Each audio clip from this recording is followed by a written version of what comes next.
वैदिका कृषि विज्ञान के जनक ऋषि पराशर।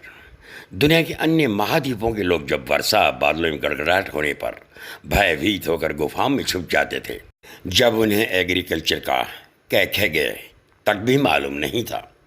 उससे भी हजारों वर्ष पूर्व ऋषि पराशर मौसम व कृषि विज्ञान पर आधारित भारतवर्ष के किसानों के मार्गदर्शन के लिए कृषि पराशर नामक ग्रंथ की रचना कर चुके थे।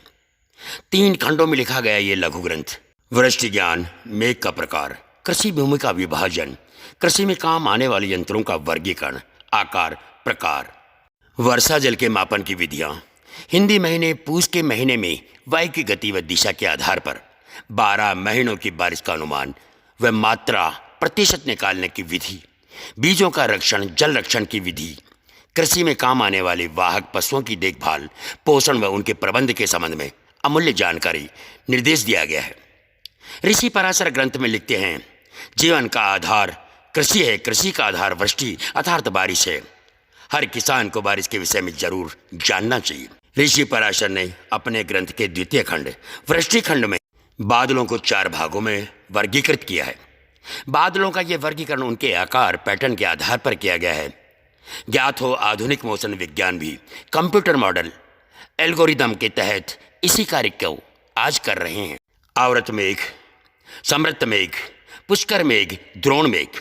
पहले वाला मेघ एक निश्चित स्थान में बारिश करता है, दूसरा मेघ एक समान बारिश करता है, तीसरे मेघ से बहुत कम वर्षा होती है और चौथे मेघ से उत्तम वर्षा होती है। ऋषि पराशर का मत है 2-3 दिवस पूर्व बारिश का पूर्वानुमान कोई लाभकारी नहीं होता। किसान के लिए पूरे वर्ष के लिए बारिश की मात्रा के लिए ज्ञात करने के लिए एक विधि विकसित की है। इसके तहत उन्होंने वर्णन किया है कि पूस महीने के 30 दिन को 60 घंटे के 12 भागों में विभक्त कर प्रत्येक दिन के सुबह शाम 1 घंटे में वायु की गति व दिशा के आधार पर पूरे वर्ष के लिए वर्षा की मात्रा व किन किन तिथियों में वर्षा होगी उसका विश्लेषण किया जा सकता है। मित्रों, आपको जानकर अपार हर्ष होगा कि वर्ष 1966 में काशी के राजा स्वर्गीय डॉक्टर विभूति नारायण सिंह के निर्देश पर एक प्रयोग किया गया था, जिसमें ऋषि पराशर की इस विधि को एकदम सटीक पाया गया था।